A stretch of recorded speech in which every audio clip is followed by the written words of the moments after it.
I'm honored to now introduce our keynote speaker for tonight, Natasha Hausdorff.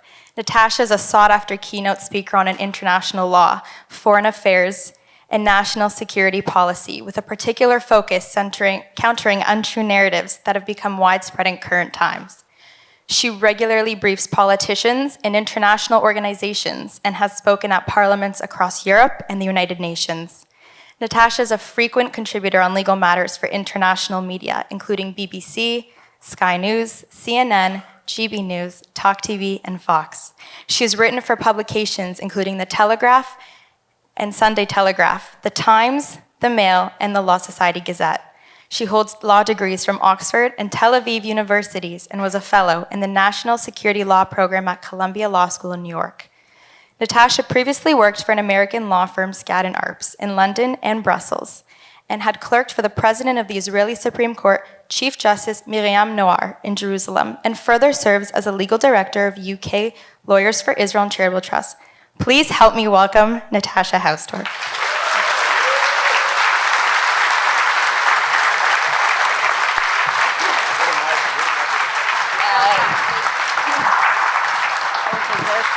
Sorry.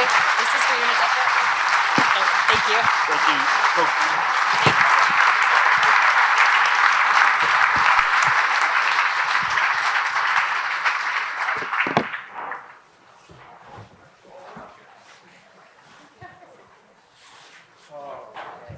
How are we doing with the mics? We're good? Spot on. So I have the best job in the world, don't I? Getting to work with these students, these are stories that we're hearing every day. Sydney, as much as she is outstanding and award-worthy, we have 103 of them across the country like her. But the other reason why I love my job is because I get to bring people like you to speak to our communities. We have so many speakers coming to Canada, and I'm sure everywhere else around the world right now. You cannot guess how many people have come up to me tonight, last night. What a find. What a get. Natasha, she's the best. So welcome to Toronto. Thank you so much. I'm absolutely honored and humbled to be here.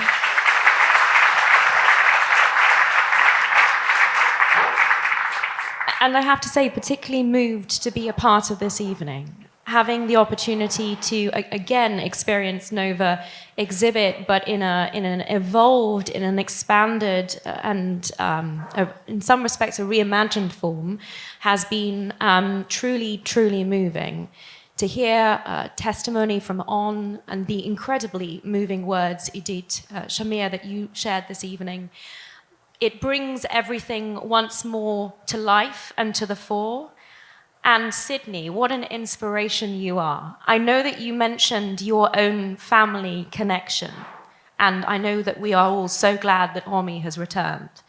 But what your words indicated to me, or reminded me of, was the family connection that I think I felt, and I'm sure everyone here felt, with every single one of those hostages and those victims at Nova and across the south of Israel on the 7th of October.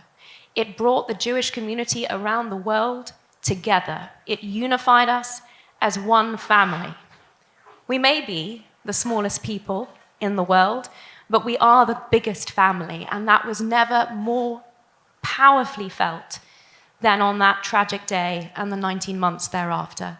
So thank you, all of you, for reminding us of that in your own particular ways, and it reinforces for me that each and every one of us have our own role here, our own role to bear witness, to push back against the falsehoods, to advocate, to stand up, to be strong, and to set an example for the rest of the Jewish community, to follow in those footsteps, and to inspire our allies from other communities to speak up for the truth and for justice, and of course, in terms of my favorite subject, the proper application of international law.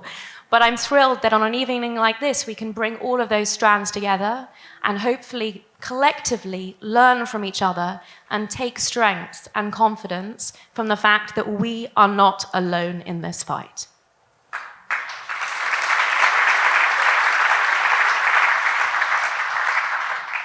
So we're not alone, but it certainly is a fight.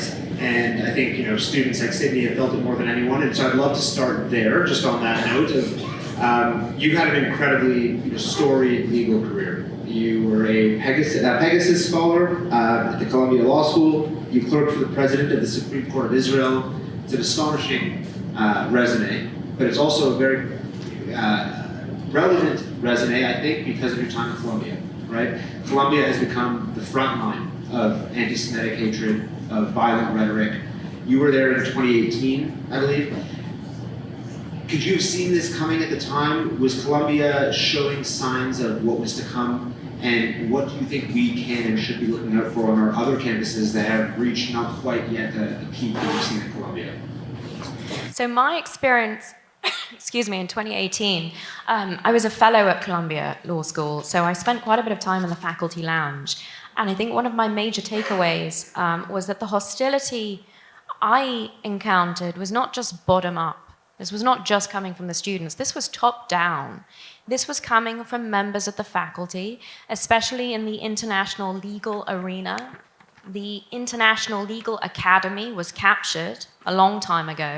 If you have not drunk the Kool-Aid on Israel, you are not going to progress as an academic. You are not going to get assistant professorships. You're not going to get tenure. So that in and of itself was pretty palpable. But what I have to say in looking at where Columbia and, of course, other universities across North America and across the world have shifted to, I'd say I wasn't surprised by the sentiment, but I began to deconstruct some of the reasons why we had seen this bizarre state of affairs where students who have grown up in Western liberal democracies with all of the privileges of living in this part of the world, the freedoms, decided to ally themselves with terrorist organizations and fly the flags of Hamas and Hezbollah. And it struck me that ultimately it came down to an absence of purpose, and that this presented them with an opportunity to camp out and to feel as though they were part of something. Yes, it had absolutely been built upon and predicated on all of the lies that they had been taught, to be ashamed of the culture from which they had come, to be ashamed of the traditions of Canada, America, the United Kingdom, European states, of the benefits that they had been born with, and to project those imagined ills onto the Jewish state. And it struck me that that absence of purpose, frankly, was on us as the slightly older generations. Because when I started this journey of mine about 25 years ago, it's when I found my purpose.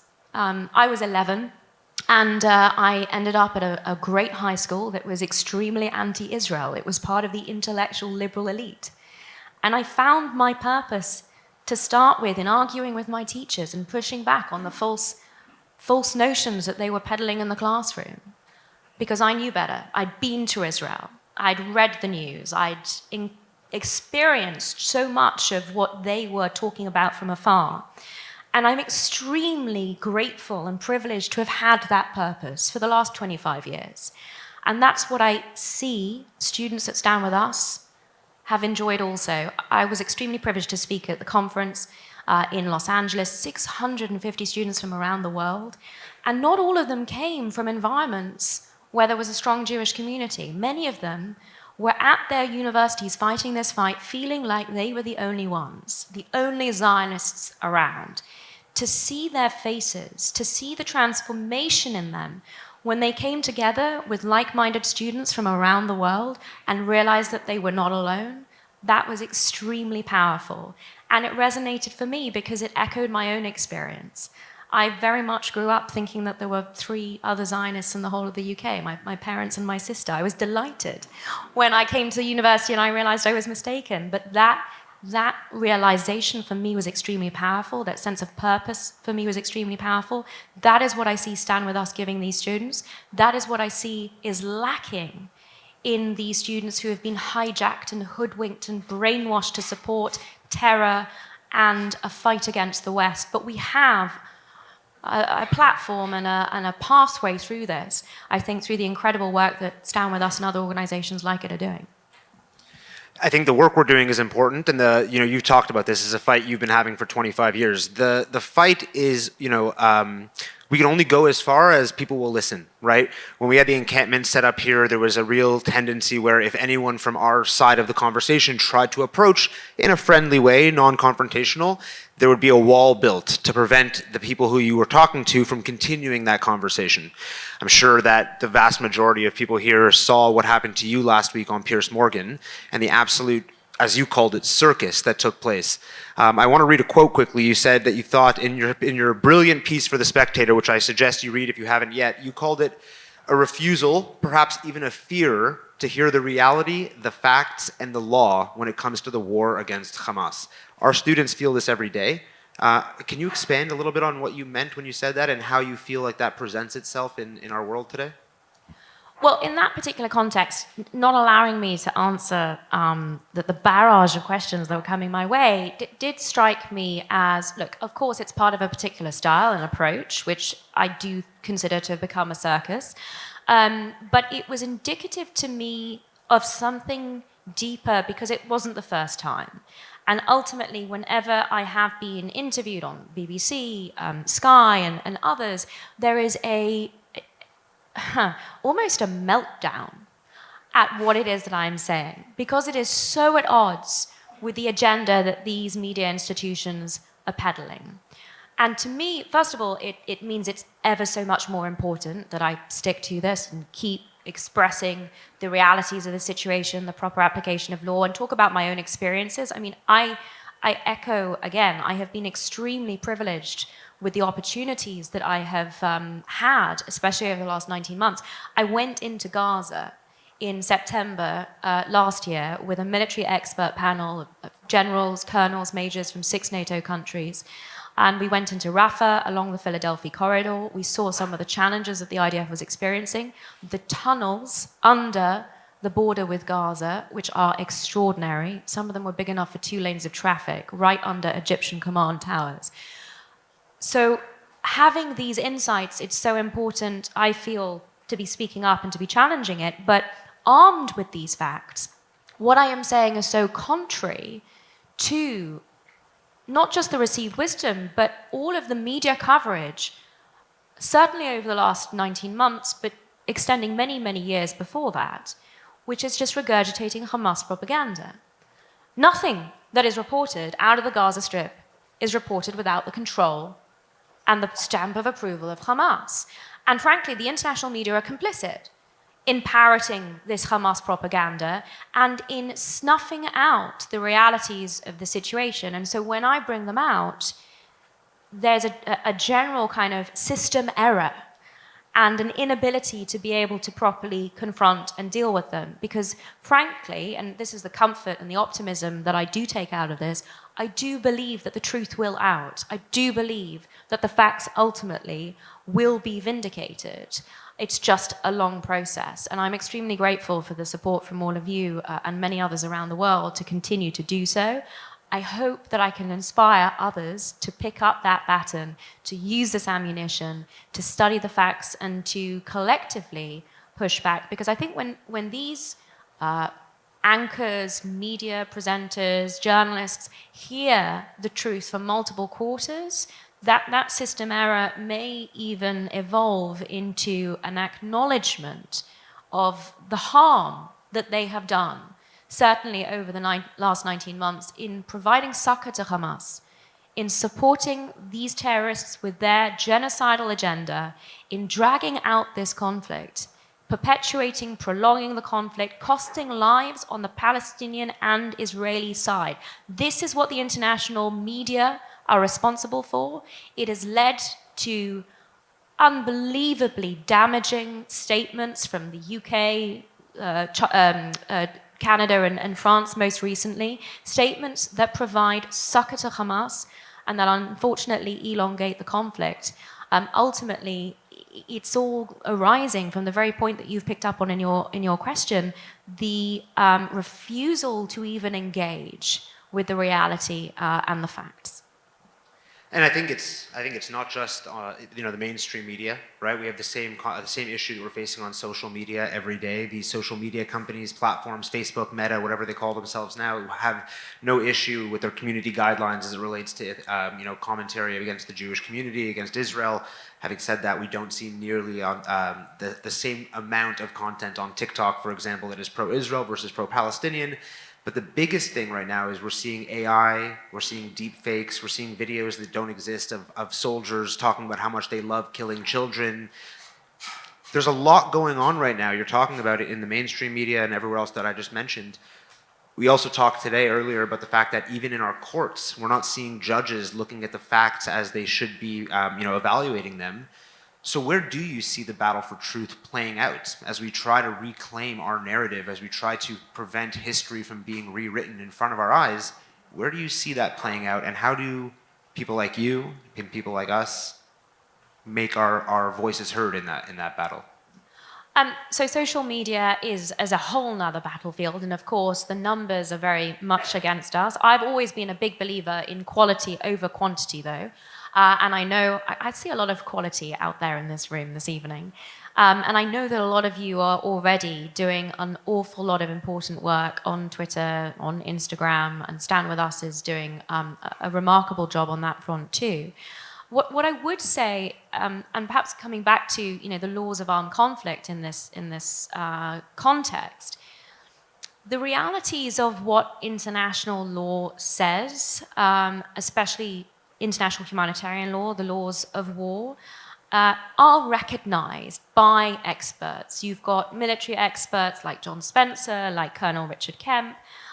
You've got some legal experts that are speaking out. You have the expert military panel that I went into Gaza with, who came back and did start writing op-eds about their experiences. They had never seen rules of engagement like this. The level of commitment of Israel to prevent civilian casualties in the Gaza Strip was simply unparalleled. You have Colonel Richard Kemp, who's repeatedly given evidence, including at the United Nations on this point, calls the IDF the most moral army in the history of warfare. I mean, why is that? Because no other army takes the measures that Israel takes in upholding the principles of international humanitarian law: necessity, distinction, proportionality, and precaution. But the fact that you have experts that are willing to speak up on this basis, and not just call out the misinformation, but also call out the danger that this misinformation is driving by saying, if you are misrepresenting what Israel is doing in Gaza, you, Canada, are going to struggle the next time you're facing genocidal terrorists on the battlefield. The same with the US, the same with the UK. If you start morphing the acceptable framework of how to conduct warfare morally and legally, it's going to have a much broader, wider impact on the ability of Western civilization as a whole to defend itself. And I think that the fact that you have experts like these individuals I mentioned that are willing to speak out on it speaks volumes. I think that provides a great deal of ammunition to many people to be able to turn the tide. You've raised, international courts and tribunals, which frankly is a dire situation where we're seeing the politicization of courts like the ICC, like the ICJ. But let's not forget the brave voices that are speaking out against this, including the Vice President of the International Court of Justice, Julia Sebutinde, the Ugandan judge. Every single one of her dissenting opinions and her dissent to the preliminary orders of the ICJ in the South Africa case, they have called the court out consistently for its misapplication of international law, for its appalling approach to fact-finding, for its politicization of these issues. And I think as long as we have individuals and very strong voices speaking out across all of these issues, then there is hope, and there is leadership and something for the rest of us to be able to follow. And so I want to go back a few minutes to this letter that we talked about that was signed by Canada, France, and the UK. What was your initial reaction to that, and how do we as Canadians reconcile this notion that our government does not seem to, it's one thing to not stand with us, but to also to not seem to understand that by signing a letter of this nature, that they're effectively condoning terrorism, they're rewarding terrorism, they're standing against the only democracy in the Middle East.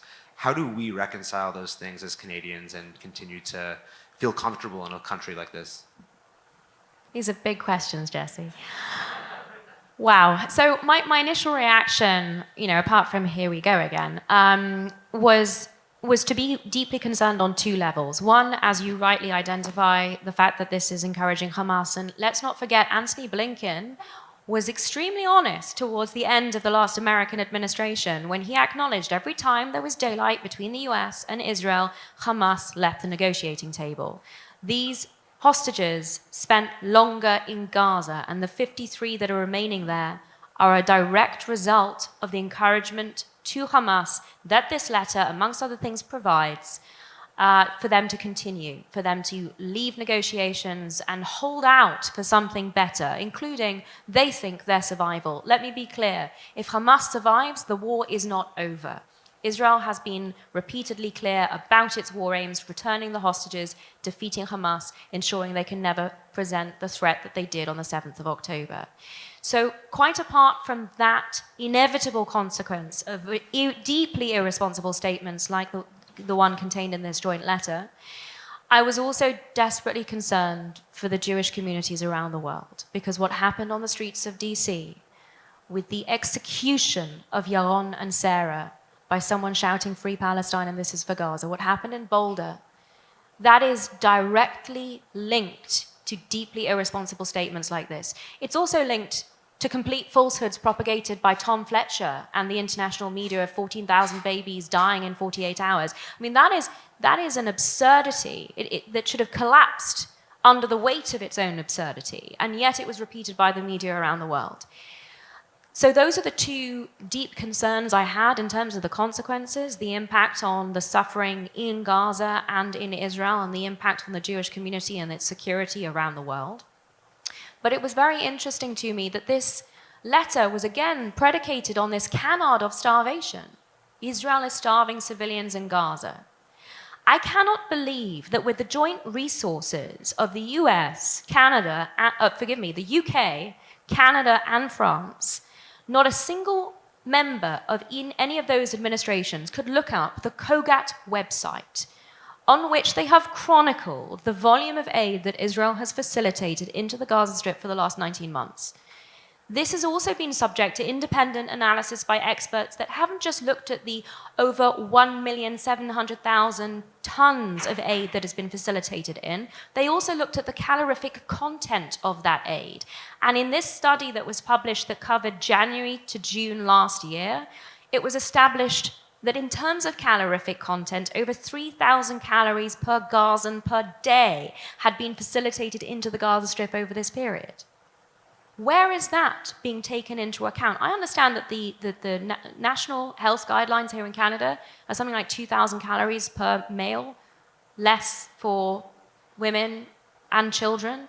Where is this food going if we are being told that there are shortages in Gaza? Likewise, with this canard of starvation on the basis of the blockade on aid post the collapse of the ceasefire, where are we hearing the context of that, including that over the course of the hostage release deal, over 25,000 trucks were facilitated into Gaza, flooding Gaza with aid?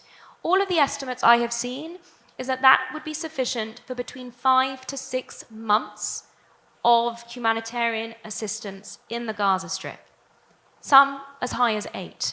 And according to UK Lawyers for Israel's back-of-the-envelope figures, that checks out. We've recently tweeted a breakdown of our calculations. This is unfathomable to me. If there is a report of shortages in Gaza, the question that Amnesty International, Human Rights Watch, UN organizations, Save the Children, and every other aid organization present there should be asking is, where has this aid gone?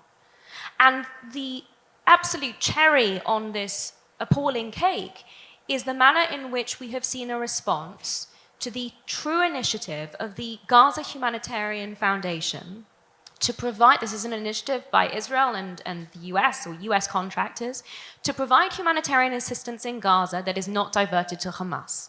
Immediately, we saw aid organizations telling Gazans not to accept aid, criticizing this initiative in public, demonstrating loud and clear to me and everyone else that their interest is in propping up Hamas. The only possible explanation of opposition to a mechanism of delivering aid that prevents diversion to Hamas is that these organizations are opposed to that. That is the true diabolical reality that we are witnessing, and it checks out when you think about the cycle of disinformation that we are witnessing.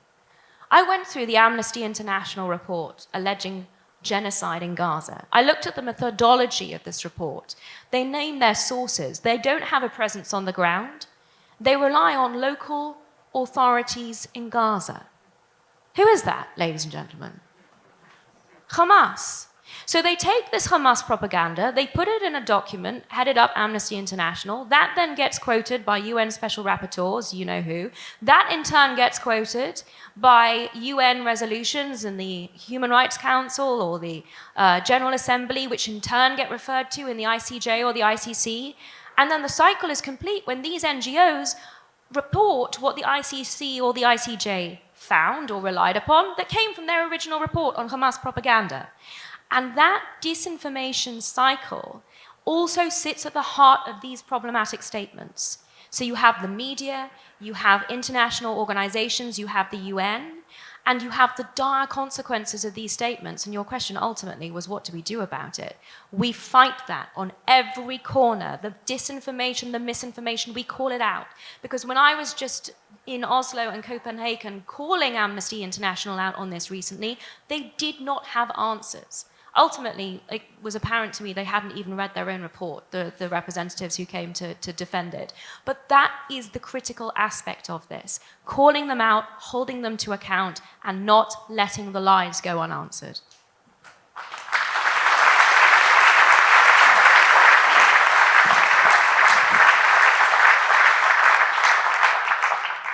Now, I don't mean to be, pessimistic, but as a small follow-up to that question, do you feel like at this point the systems, like we've talked about the ICJ, the UN Human Rights Council, do you feel like these systems are rigged against us in a way that makes it? I mean, they are. Fighting back is one thing, but what can we do? Is there something systematically, a real change we can try to make to fix this problem, or are we going to have to just raise our voices until something changes? So I think it's deeply shameful that the only country that is seeking to hold the ICC to account is in fact a non-member state, the United States. And it's doing so through a particularly blunt instrument by sanctioning the prosecutor and several of the judges. But the responsibility on member states of that court to hold it to account in light of its complete its operation completely outside of its own jurisdiction. Jurisdiction has been thrown out of the window. And this is critical because the only thing that differentiates a political body from a legal one is jurisdiction. The court has no jurisdiction here. Israel is not a party. The Palestinians are not a state. They cannot join the court. And even thereafter, there are many, many reasons that there are problems with jurisdiction, which we cover on UK LFI material. I invite you to investigate. It's also a breach of the court's own rules, and the information that the court relied upon in issuing these warrants is completely false. We've done a detailed analysis at UKLFI on the public statement supporting the arrest warrants, which determined that every phrase of every sentence of that document was false. And we did so on the basis of publicly available material. So I think that calling out these legal institutions for failing to live up to their mandate is critical. I also think it's important that we understand why these things are happening and why it is that the ICC would be launching into an area in which they have no jurisdiction on the basis of false information and in breach of their own rules. And in that context, the ICC itself has come under deep criticism. In its first 10 years of operation, it achieved one successful conviction at a cost of nearly $1 billion. It was then resoundingly criticized for going after mainly African defendants. And so, what better way of seeking to rehabilitate yourself than by going after the world's punching bag, the only Jewish state, and the leaders thereof?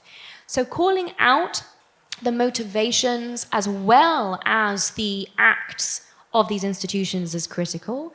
And with respect to the ICJ, I mean, the former president of the court, who just left his post to become Lebanon's prime minister, whose track record was perfectly clear. If anyone listened to what he'd said as Lebanon's ambassador to the UN, and this was brilliantly documented by Hillel Neuer at UN Watch, calling Israel a terror state, accusing it of war crimes, in any real court, a judge like that would be required to recuse himself. But he was the president that, by all accounts, pushed the cases against Israel to the top of the docket. Calling out these institutions for this malpractice has to ultimately be heard and be listened to. I do think that reasonable people will be open to this, and I think that there are potentially two messages that will resonate outside of the committed people in this room. The first is that you have been lied to. You've had the wool pulled over your eyes. When you are shown images purporting to be of starving children in Gaza, or children that Israel has starved in Gaza, look at the well-fed mothers sitting next to them. I've never encountered a mother who would eat before her starving child. Why is nobody asking these questions? That is what I would like to know. One of them had a double chin. The fact that Hamas, I mean, it is so tragic that, I mean, if you don't laugh, you'll cry. The fact that Hamas is manipulating what are clearly very sick children for the purpose of propagating its propaganda against Israel, and is being assisted in this process by the international community, that is part and parcel of this first message: you have been lied to. And the second message that I hope will resonate outside of this room is: you think this is Israel's problem? Think again. What starts with the Jews does not end with the Jews.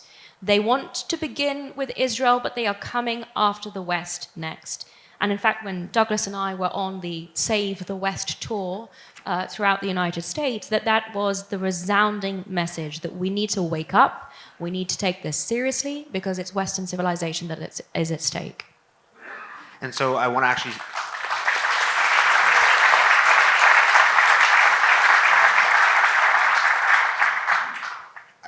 I know this is going to sound wild, but it's like we talk about anti-Semitism and everything's kind of like, oh, it's anti-Semitic, they're anti-Semitic, but you don't stop to think about the conscious decisions that go into saying, how can we rehabilitate our image? We need to find a scapegoat, and how it still somehow is always us, right?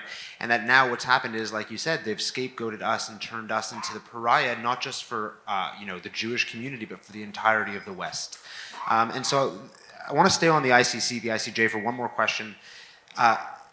How has the rise of globalism and our dependency on organizations like the UN, which has no real legal implications, the ICJ, the ICC, how has that allowed anti-Semitism to flourish? How is our reliability on these global organizations and their word being considered holier than anything else?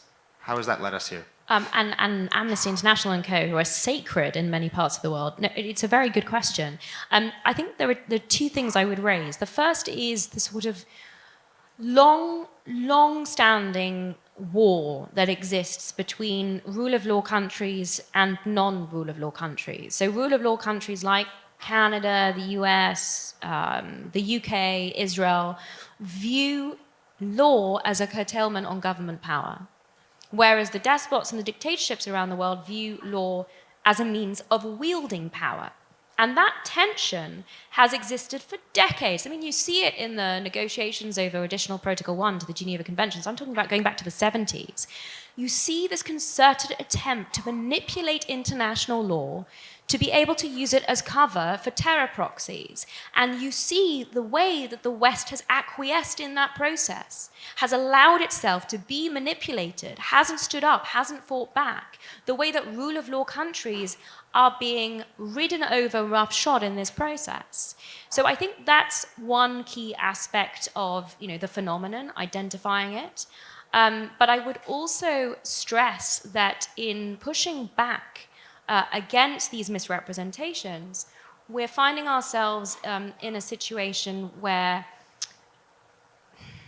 the misinformation at a kind of very basic. Well, I'd say I put it even in these terms. The impact, and we talked about this a little bit earlier in terms of the legal academy and we talked about the impact at universities of encampments. And I referenced the fact that when I was at Colombia, it was top down, not just bottom up. That's a really important factor when we come on to think about the development of international law. When I was at Colombia, Sarah Cleveland was a member of faculty there.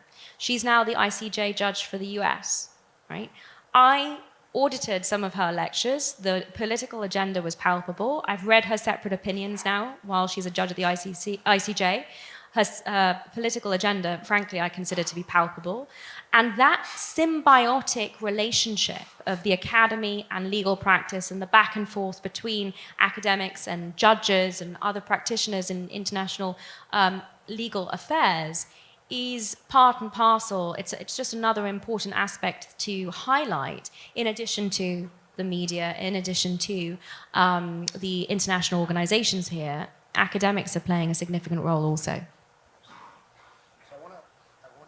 I want to move on from these global courts and this topic, and I want to pivot a little bit to more of a bit of a personal question, but something that I hope the experiences you've had will help inform some of what we're going to deal with ourselves in the next, however many months or years. This past May, a number of British lawyers signed a letter calling on the UK government to cease arms trades with Israel, to stop sending arms to Israel. As a lawyer in the UK, I'm not going to ask you how that makes you feel as it relates to being isolated amongst your own profession. But what I would say is that I know there are people in this room who have had that question they've had to ask, right? Of, is my career worth jeopardizing to speak up for something, or should I let it go?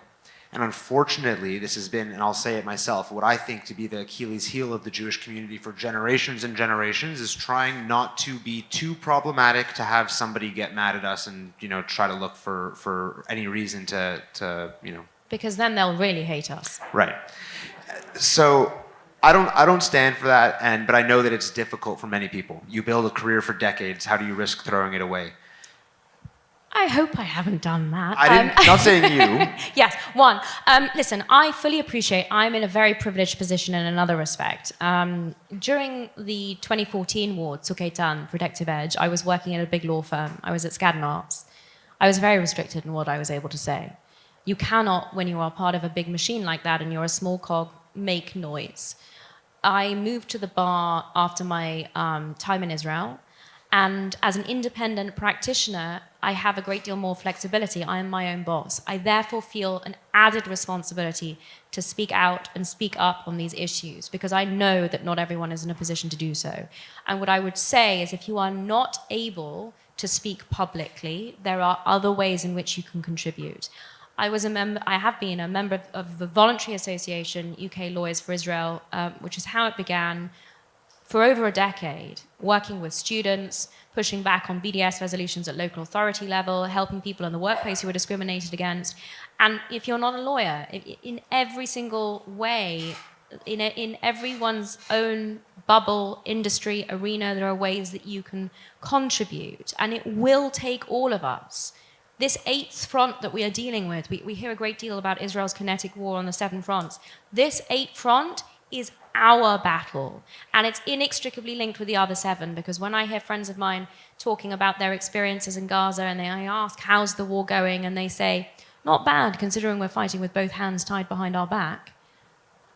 I ask myself, why is that the case? It's because of what's happening on this 8th front. That, ladies and gentlemen, I consider to be our responsibility. But I hear what you say about the legal arena and the legal profession in particular. I just want to pick up on this letter, because it's not the first one of its nature. And in fact, we have a response to it. There was also, of course, last year, a first letter. It got something like 800 signatures, and I said immediately, we have to respond. I had no notion that we would get anywhere close to 800. We got 1,400 lawyers and retired judges to sign on to our letter. So there are people, even within the legal profession in the UK, willing to speak up. But the reason that it was so important that there was support for this letter of response is because of the abject falsehoods that were contained in that first letter that have been echoed in this recent letter which we're responding to. And they included blatant misrepresentations of what the International Court of Justice had held. This was a letter that was written in response, supposedly, to the first provisional measures order of the ICJ. Does everyone remember how this was reported? That Israel had been plausibly found guilty of genocide, or that there was a plausible risk of genocide? That wasn't true. And anyone just needed to read the order. It was only 24 pages. And the idea that any lawyer would have signed on to this without having read the order and drawn their own conclusions is baffling to me. But it wasn't just lawyers. It was also former judges of the Supreme Court in the UK, Baroness Hale and Lord Jonathan Sumption. And when I gave evidence in the House of Commons, in the International Trade Committee, unfortunately against Jonathan Sumption. I mean, he was referred to by the Evening Standard as Britain's biggest brain. So this was not an encounter that I took lightly, but, you know, the order says what the order says. And I explained my position on what the order said. He called it unarguable. Less than 30 hours later, the former president of the ICJ, Joan Donoghue, came out on Hard Talk on the BBC and vindicated every single word of ours. Every single word I said in the committee, every single word we said in the letter of response. They had been talking about plausible rights. They'd made no assessment of the merits, no assessment of Israel's case. Plausible rights simply assesses whether the rights South Africa was claiming on behalf of the Palestinians fell under the Genocide Convention. But that's not what you heard in the international media, and that's not what these lawyers signed on to. So what I would say to any lawyers out there worried about going against the grain on this is that just because there are senior members of your profession saying that Israel is violating international law and saying that there are consequences that need to stem from that, doesn't mean that they are right. They are following a fashion, they are going with the herd, they are applying this received wisdom, and I deeply believe the responsibility is on all of us to call them out. What motivates them? I mean, we can have a separate conversation about that, but the ultimate fact of the matter is that they are wrong about this. They are being proven wrong time and time again. And that, I hope, is sufficient for anyone who cares about law, justice, truth, to feel that additional degree of confidence in standing up for those important values.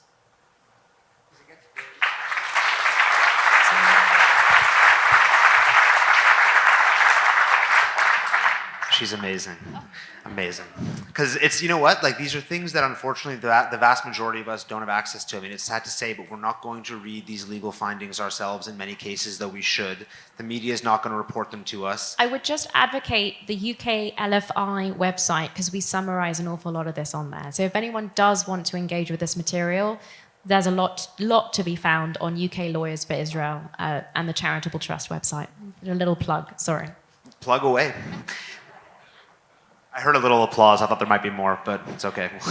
I think for a lot of us, you know, it's hard when somebody says, well, look, the courts are saying there's a plausible risk of genocide taking place in Gaza. Even if we, we're cognitively aware of the fact that that wasn't the case, it's hard to argue back. And I think you being here to illuminate that to us, it really does make it clear enough to say to somebody, oh no, that's not what happened, right? And the average person in this room, I would bet that was news to them. And so I'd like to kind of go further down that road a little bit and talk about the weaponization of law, lawfare as we call it. You know, I'll give you carte blanche to sort of talk about anything you'd like as it relates to what else the world has missed, what has been completely misrepresented in the court of world opinion, of opinion rather than of law. What particular words, buzzwords that we're hearing can you help us to argue against, like you just did? So you're giving me carte blanche, but you know exactly what I'm going to be saying. Has anyone heard of the term Utaposidetusurus? I'm so grateful that a gentleman earlier today presented me with a T-shirt with those words on it, Utaposidetusurus. I don't know where you are, sir, but you're a legend. Great, thank you. Round of applause. So I use this as an example, but it's critical because it puts the lie to so much of what people are accusing Israel of in terms of breaching international law and what you hear about illegal occupation and illegal settlements. Utaposidetusurus is a universal rule of customary international law that tells us what the borders of states are when they come into existence. It emerged in the 19th century with the withdrawal of the Spanish from South America. So this is a rule that meant to provide stability and certainty and to prevent fratricidal struggles. That is what the International Court of Justice talked about when it talked about the emergence of this rule. And its application to Israel is clear in that it dictates that the new state, at the critical date, the moment of independence, which was the 14th of May 1948, Israel inherits the pre-existing administrative lines that preceded it as its international borders. Now, those lines of the British Mandate ran down along the Jordan River to the Red Sea. I know we have representatives of the State of Israel with us today, and many people say to me, but Israel doesn't make this claim. And so this is really important to understand. Israel doesn't have to. There may be all sorts of political, diplomatic reasons that shape Israel's public statements on this topic. They're frankly important for their purpose, but for the application of this rule, they're irrelevant.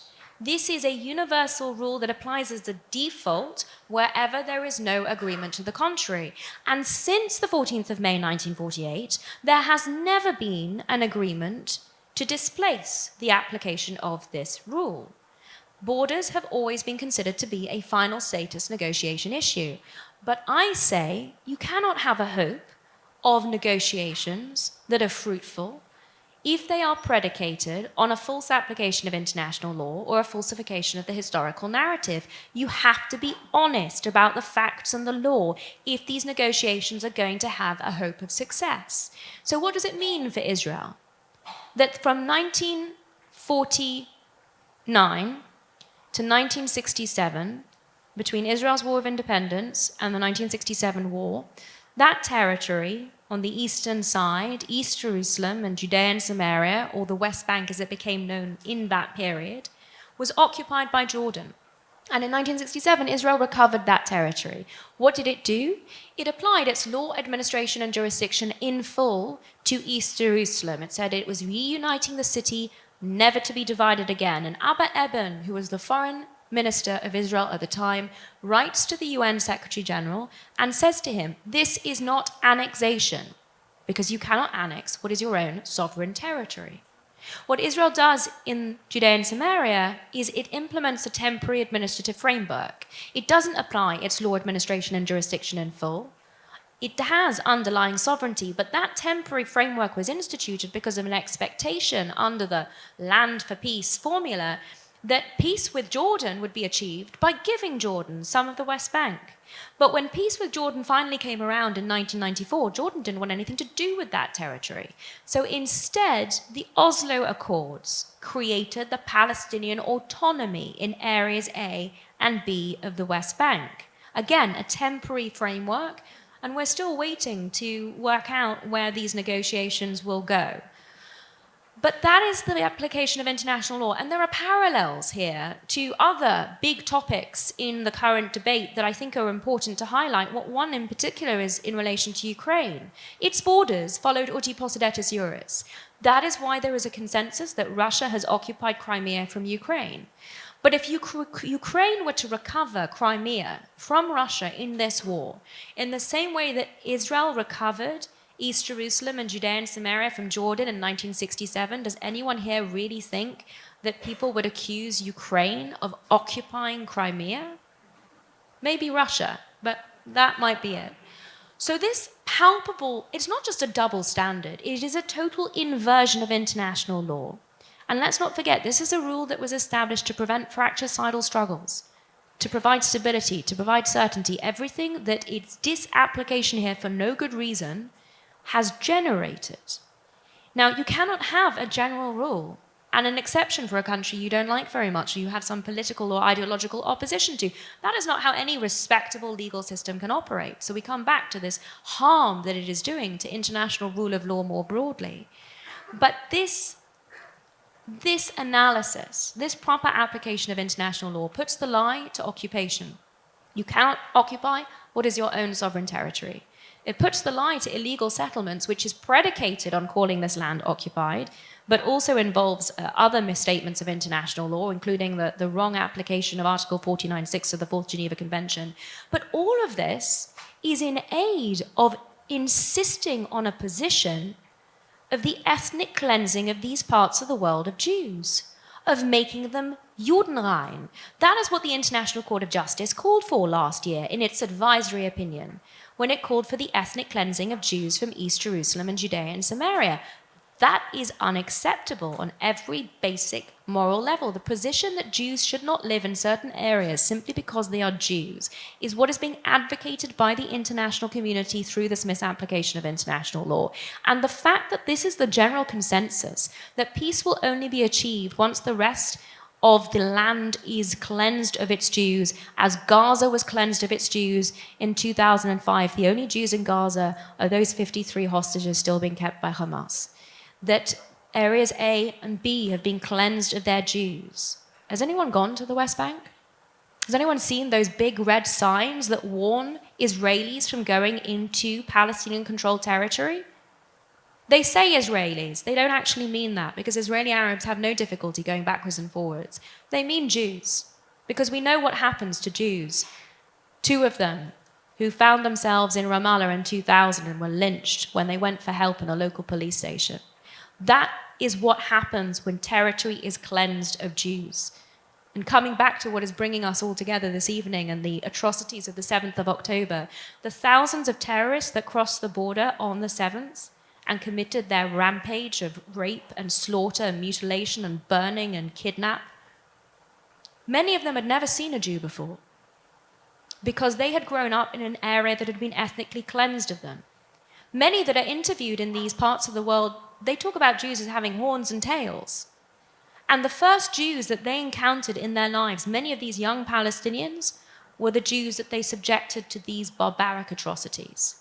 That should be a lesson to us as to what the ethnic cleansing of Jews breeds. It breeds hatred. It breeds terrorism. And if we are going to be honest about the drivers of this conflict, indoctrination to terror, incentivization to terror, that is what the international community needs to commit itself to countering. That is the only way that we're going to be able to build a positive, peaceful future on the basis of the correct application of international law, including Utaposidetusurus.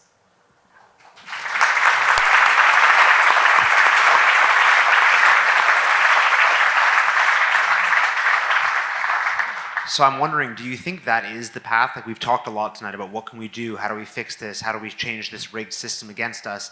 Do you think, as we talk about, the idea of globalizing the Intifada, right? We see what's going on right now in Los Angeles, that this protest that started about immigration has all of a sudden become a protest against Israel, that there's keffiyehs and Palestinian flags, and the rule of law, as you talked about, is disappearing before our eyes, right?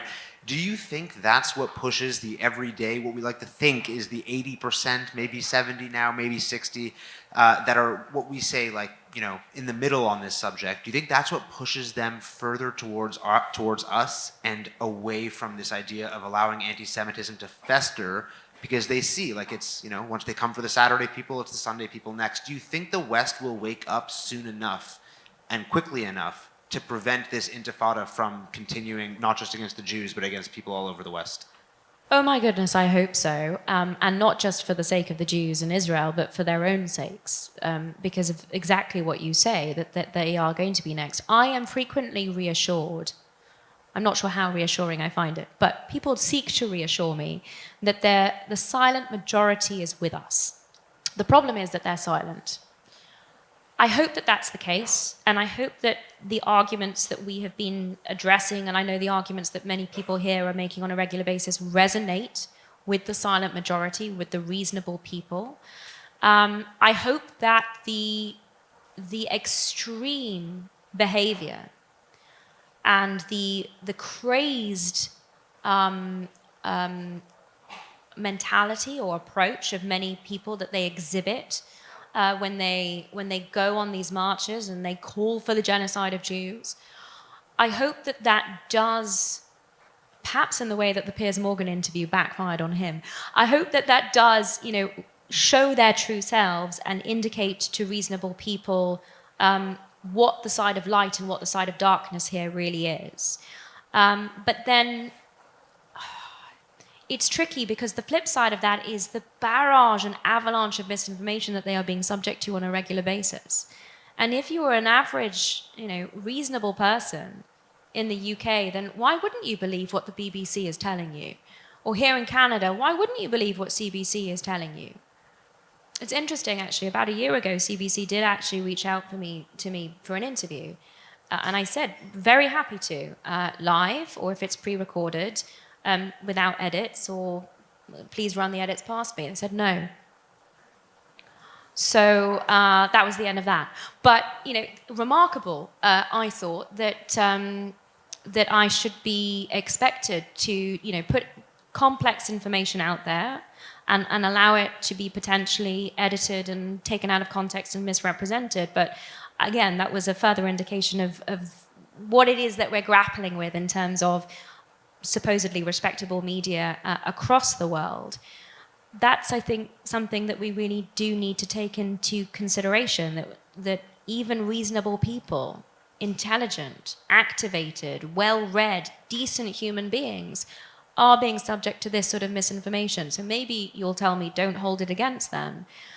But again, I'm coming back to the same theme here. It's on us to educate these people as much as possible and to hope that, especially through the manner in which the situation is hotting up on our streets, through the extreme and tragic consequences that we are witnessing, that people will ultimately have the wool pulled away from their eyes. I want to actually keep it here in Canada for a split second and talk about how difficult it's been for us. The latest blow, I think, for the Jewish community here was Israel issuing a travel warning to Canada. Just before I came. We've got lots of security around, and unfortunately, that's become our reality. Right? The reality has become that we can't release the locations of our events until 2 days before. We have to have more security than we've ever had in our lives. All of our synagogues are renovating their buildings to increase their security protocols. What do you need from us? What can Canadians be doing right now to lobby our government to deal with the fact that the CBC puts out memos to say don't call Hamas terrorists, call them freedom fighters or militants? What does the average person in this room need to do? So in many respects, Canada is at the front lines of some of the emerging battles here. In my not infrequent trips to Toronto now, I've learned about this invention of anti-Palestinian racism. This is about to be exported outside of Canada, mark my words. So it's up to you to defeat it here, because it is an absolutely atrocious attempt to silence truth and to promote revisionist history. I'm sitting in front of you as the granddaughter of Palestinians. My grandparents, living in the British Mandate, had identity cards issued to them that said race Jewish, nationality Palestinian. The concept of exclusively Arab Palestinian national identity was invented by Yasser Arafat in the 1960s. And what anti-Palestinian racism is trying to do is to silence me and my history. What do they call it? My lived experience, or that of my grandparents. And it's trying to silence the truth, the facts. The fact that there never was a state of Palestine, there never was a Palestinian territory, that the British Mandate was not a state, but was in fact the launch pad for the Jewish Yeshuv to build the state institutions that ultimately enabled it to declare independence. So if there is one thing I can ask you, it is to devote your energies to many of the issues that we've discussed today, but to include fighting back against this appalling attack on freedom of speech and freedom of expression, because undoubtedly what starts in Canada is not going to end in Canada, and that is the blueprint that will be rolled out in other places. So something that is unique to Canada and specific to Canada at this time would very much be this new invention and this assault on the truth and the reality. And what I would just highlight in relation to this is a concept that I've come across a little more recently, which was addressed in a short paper by the Louis Brandeis Center for Human Rights Under International Law, also doing wonderful work on campuses in the United States in particular, that discussed erasive anti-Semitism. This is the erasure of Judaism as a race, as a people, as a nation. The projection that Jews can only be a religion, so that the connection of the Jewish people with the land is erased, which is integral to this canard of colonialism, right? It erases the indigenous nature of the Jewish people in Judea, and it is, frankly, I believe, an assault on the Jewish people being able to self-identify in the way that, and especially Canada, wishes to allow people to do. So I see those two concepts in a way sort of mirroring each other and being somewhat linked. But I think that this is very much the heart of where this new initiative is coming from, and I would really encourage you to do your utmost to counter it.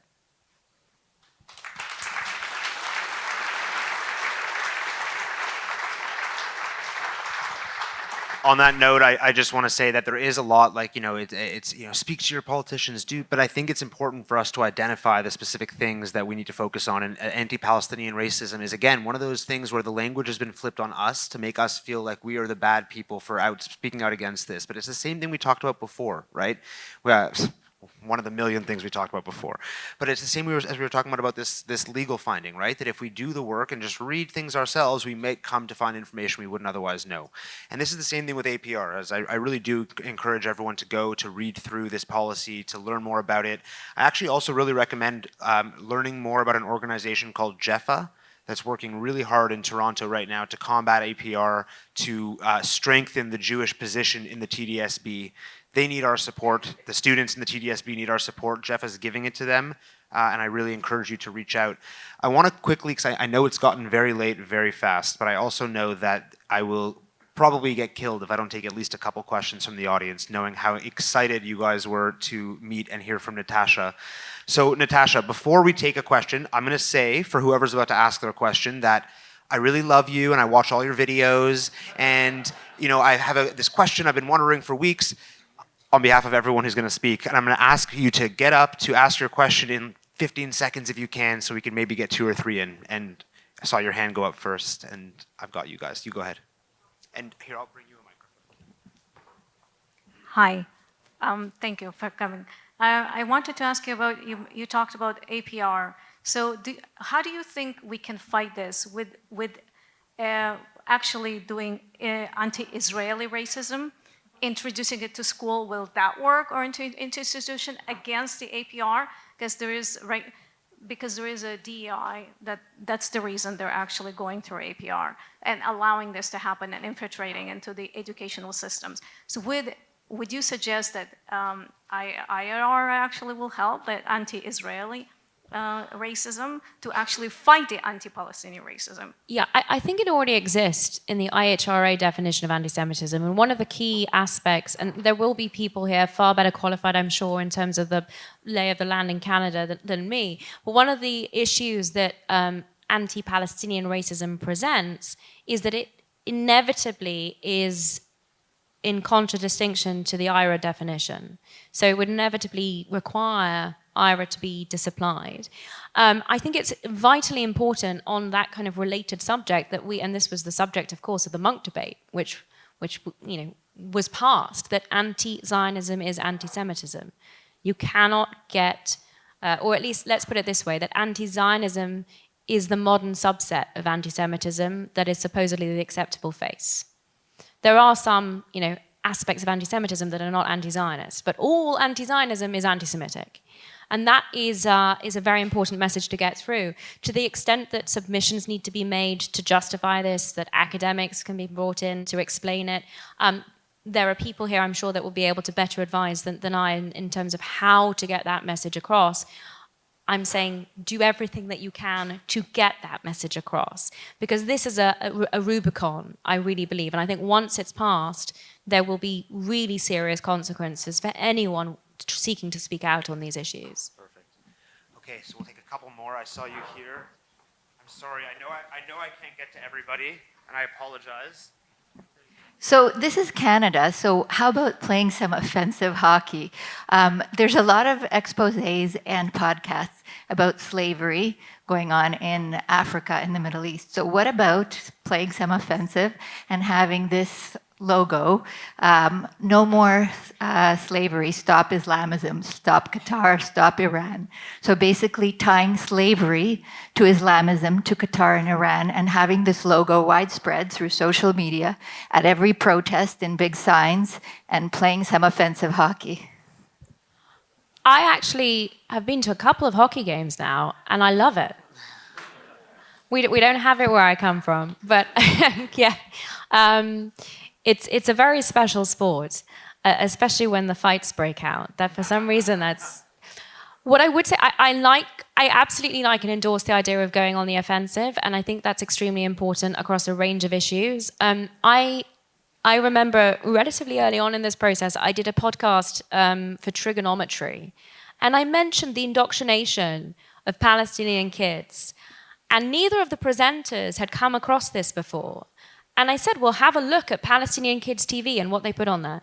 And they got one of their researchers to gather information and gather footage of this. And they actually put probably a solid 5 minutes of Palestinian TV program for kids after program for kids after program for kids in the middle of this podcast because they were absolutely gobsmacked about what they saw.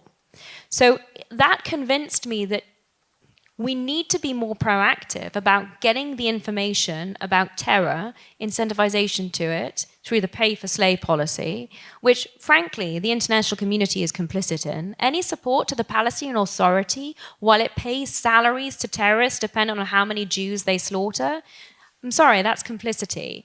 And highlighting the indoctrination to terror, that in and of itself is critical in enabling people to understand what it is that we're grappling with, and slavery and the incredible harm that both Qatar and Iran are doing, not just to the Middle East, but also, I'm sure, we're seeing studies coming out about this, to our young people in academic institutions, in media. Look at what Al Jazeera is putting out. So highlighting the negative actors here across all of these areas is fundamentally important. I would absolutely endorse more offensive work to get those truths out.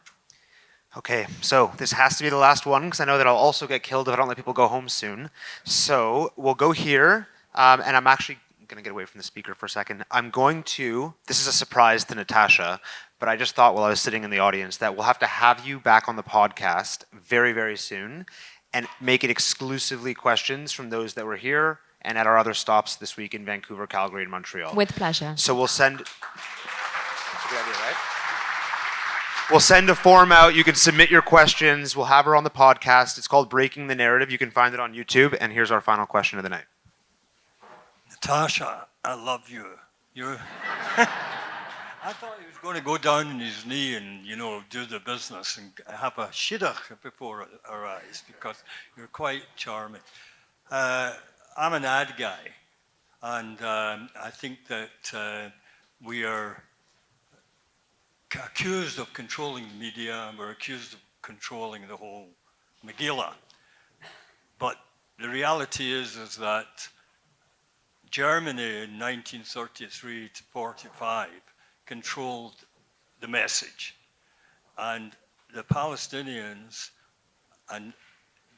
are controlling the message. They've hijacked a better slogan than the real thing with Coca-Cola, and when the real thing was put out in Coca-Cola, it was a universal message. What's lacking with us is a universal message.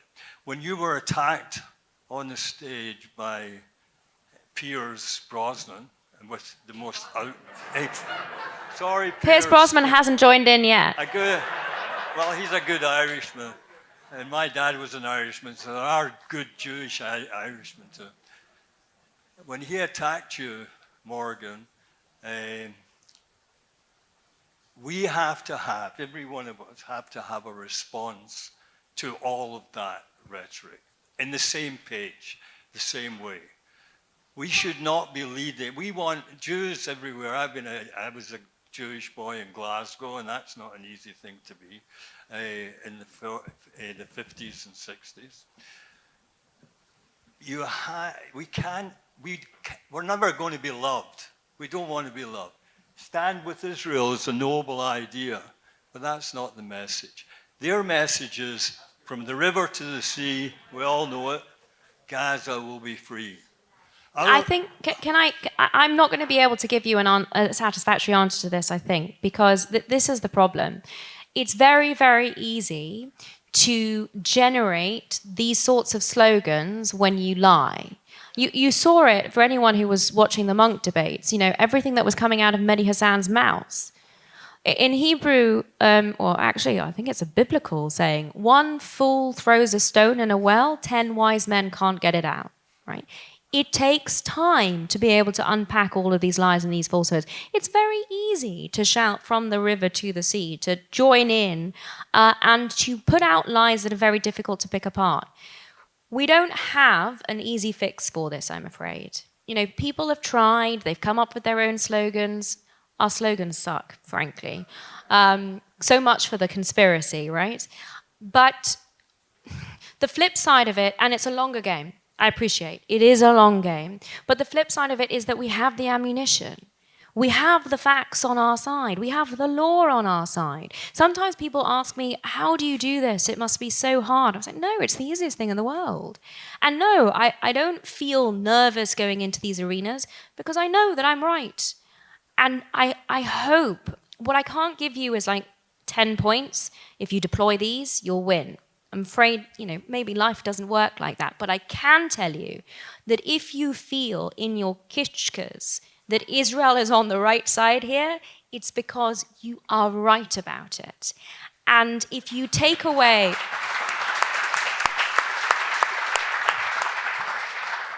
I think that was applause for Israel, or your kishkas, I'm not sure, but maybe not for me. Started with the kishkas. But if you take away from this evening just an iota of additional confidence in that respect, I feel like my work here is done. And if in addition to that, you take away some ammunition from what we've discussed and from the podcast to follow, then I'll be absolutely delighted, because that is my mission. I'm so tremendously grateful for all of the kind words that people have said to me tonight and that I get in messages from around the world. You have no idea what it means to me. It really is the honor of my life to be in a position to do this, to have received the education and the opportunities. And I'm so grateful to my parents for sending me to some incredible schools to put me in this position and to receive that sort of feedback. But it's so much more important. Sometimes I get messages from people, they say, I listened to you, it made me think, I read into it, you've convinced me. Not many, but some. But the vast majority of people saying, thank you, I needed to hear this. You've given me ammunition, I'm making this case, I'm making these arguments, and that is what we need to build. We need to build an army to fight this eighth front.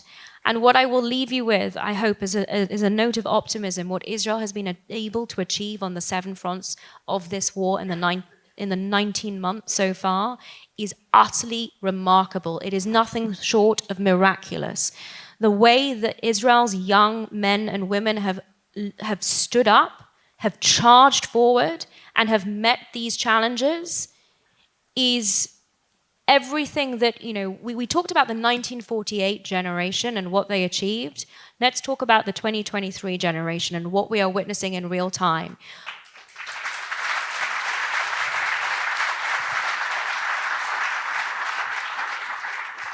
Israel will win this war. Israel will not just survive, she will thrive, she will prosper, and ultimately we will win this eighth front too, but we're only just starting. We need to build that army. You, ladies and gentlemen, are at the center of it. Thank you so much for coming this evening. It is the start of this process.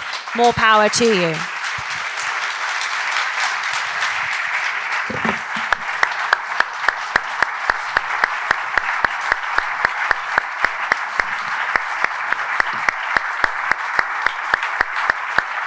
They love you. They love you.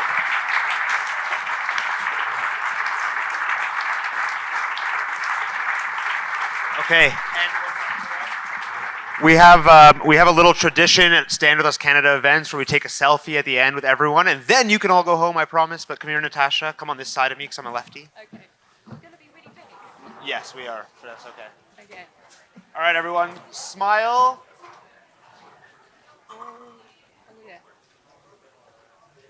Okay. Have a lovely evening, everyone. Thank you so much for coming.